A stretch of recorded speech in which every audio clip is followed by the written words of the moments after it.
Aksi nyentrik Wika Salim naik motor mini menarik perhatian penggemarnya. Pedangdut satu ini kembali tampil keren saat menunggangi sebuah motor.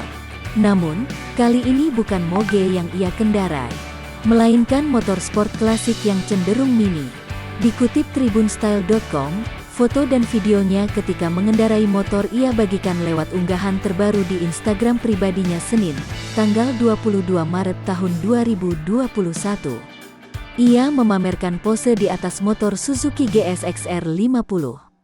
Biasanya ia kerap memamerkan foto bersama moge alias motor gede. Bosen sama yang gede terus. Pengen nyobain yang kecil ah, tulis Wika Salim dikutip lewat akun IG @wikasalim. Meski motornya kecil, tapi Wika tampil memukau dengan gaya kasualnya. Ia terlihat memakai jaket dan celana pendek berwarna biru muda. Tak lupa ia juga lengkap memakai helm serta kacamata hitam. Terlihat kepanasan, namun tak menghalangi penampilannya yang sangat nyentrik tersebut.